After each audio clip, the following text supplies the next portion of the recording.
హిందీలో కానీ తెలుగులో కానీ సో మెనీ లాంగ్వేజ్లు యూజ్ చేస్తున్నారు. దాన్ని ఇందులో చేస్తే దీని లైఫ్ ఉంటుంది అని చెప్పేసి ఆ రోజు గోపాలపురంలో డిస్కస్ అయింది. సో ఇందాక మ్యాథ్స్ చెప్పారు నాగేశ్వరరావు, వాడ భాషలో డిక్షనరీ ఎవిడెన్స్ తయారు చేయాలి. ఎవిడెంట్గా ఈజీగా వచ్చేది ఇది లింక్ వస్తే బై పెన్ జోడే పెన్ ఈజీగా వచ్చేది. ఇది ఒక బుక్ చదువుతూ ఉంటే అది సైజ్ షోతో ఎక్కడెక్కడ అవుతుంది అది కలిపితే కాన్సోనెంట్స్ ఓవెల్స్ అంటారు గచ్చులలో అది జోడి ఈజీగా వచ్చేస్తుంది.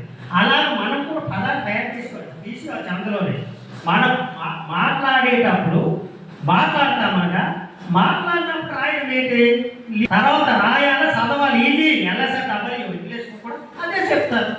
కరెక్ట్ వినడం చెప్పేటప్పుడు కరెక్ట్గా తింటే ఆ మాత్రం పదాలు చదువుగలుగుతున్నాను, మెసేజ్ పెట్టుకలుగుతున్నాను. నేను లేదంటే నేను దీని మీద జస్ట్ పెద్దగా స్కానింగ్ చేశాను. యాక్చువల్గా అయితే ట్రైబల్ యూనివర్సిటీలో ప్రవేశపెడతారు ఇది స్క్రిప్ట్ 6 అధ్యాయ విభాగం ఉంటుంది అక్కడ. మనకి అంతవరకు ఒరిస్సాలో పెట్టుకున్నారా ఇక్కడ వదిలేశారు. అది ప్రొఫెసర్ అయిపోయింది సౌర భాష. దీనే గైడ్గా చేసి నేను ముందుకు తీసుకెళ్ళాలి. పిహెచ్డి చేసింది యూనివర్సిటీలో ఉంది. ఈ లిపి కూడా చూసింది, లిపి మీరు నేర్చలేరన్న భాషలోనే పిహెచ్డి చేసింది సౌర భాష. జీవన విధానం, ఆంథ్రోపాలజీ మనస్తత్వ శాస్త్రం అధ్యాయం చేసినప్పుడు మనం చేయకూడదు. అది అయితే గురువులు సంబంధించిన శిష్యులు ఉన్నారా లేదా?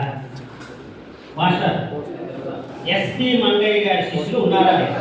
ఉంటే వారు గమనించగా ఏమంటే తెలుసుకున్నారా దీని మీద? ఈ 3 సింబల్స్ ప్రవేశపెట్టే ముందు నూతనంగా ఇది న్యూ ఎడిషన్ దాని లెటర్ కదా చేస్తున్నాము సింబల్. దీన్ని 6 సంప్రదింపులు తీసుకున్నారు. 6 ఎవరు ఎంత శిష్యులు ఉన్నారు ఎస్పి మంగయ్య గ్రామకి వెళ్ళి రాసి ఉంటారు. వాళ్ళని చూడండి, సంప్రదించి దీని మీద ఏమైనా అవగాహన ఉందా లేదా?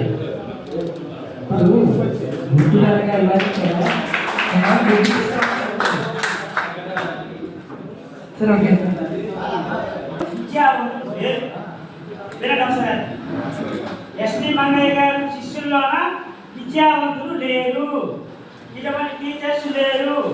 కేవలం చెప్పిందేముంది, ఇది అక్షరాలు, ఇవి దేవుళ్ళు దేవతలు పూజించాలి, పూజా విధానంలో మొదటి శిష్యుడు నేనే.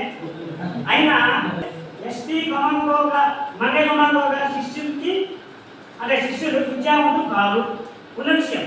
సవర భాష మాత్రమే సవర అక్షరాలు సొంత నేర్చుకొని అందులో తాను ఏ విధంగా అయితే ఇక్కడ పదాలు ఈ అక్షరాలు ఒక్కొక్క పదం స్పెల్లింగ్స్ మనకి ఎలా ఉంది ఆ విధంగా చెప్పారో ఆ విధంగా నాకు తెలిసి ఈ భాష గురించి నేను నేర్చుకొని క్లాస్ చేసిన ఎలా నేర్చుకుంటున్నావు అనుకుంటాను నేను అదే విషయం. ఇప్పుడు అందుకని నేను కూడా ఈ భాషలో స్పష్టంగా పూర్తిగా క్లారిటీగా వచ్చు అని నేను కూడా చెప్పుకోలేకపోతున్నాను. అదే అసలు విషయం. అందుకే ఈ ఒక మంచి వ్యవహారిక రూపంలో మంచి ప్రామాణికబద్ధంగా తీసుకువెళ్ళగలమని నా ఒక వ్యక్తి 10 మందిని నెక్స్ట్ ఇయర్ కల్లా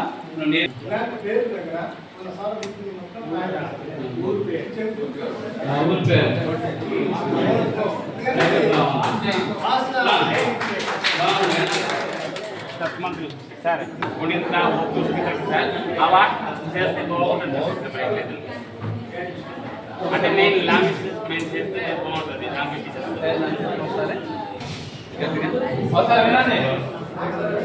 ఓకే, అందరూ వినండి ఒకసారి. సార్ అంటే ఇప్పుడు తెలుగు అయితే గుణింతాలు ఉన్నాయో ఆ విధంగా కా కా కీ కీ అలాగే సరళ పదాలు చూడండి.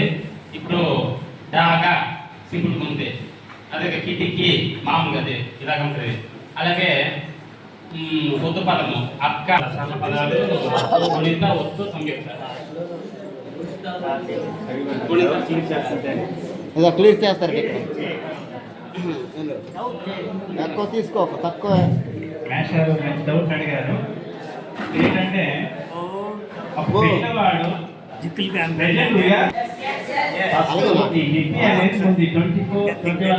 తీసుకోవాలి. ఫస్ట్ మనం ఏంటంటే మతానికి అతీతంగా మనం తీసుకున్నట్టయితేనే మనది ఈ రోజు కూర్చోడానికి కూడా దానికని అన్నారు. ఆల్రెడీ మన దీంట్లో జోడీకంగా ఉంది, స్వల్పంతుగా ఉంది. తర్వాత మనం నేర్చుకుందాం. ముందు ఈ లెటర్ అనేది ఫస్ట్ మనం సంరక్షించడం కొరకే. అంటే ఫస్ట్ మనకు రిటర్న్ చూసేసరికి మాత్రం మనం ఏ లోకంలో నుంచి కాకుండా ఆ లోకం నుంచి మనం రావాలి అంటే ఫస్ట్ మన జిజ్ఞాసలే ఉండాలి. గుడిలో కానీ బడిలో కానీ మనం వెంటనే వెళ్ళగానే బడిలో పరస్పరంగా ఆలోచిస్తే భాషపరంగా అనేసరికి మనం ఒక యూనిటీ, ఒక ఐక్యత అనేది మనం చాటుకోవాలి. ఆ ఐక్యతలో మనం ముందుకు అనేది వెళ్ళాలి. కాబట్టి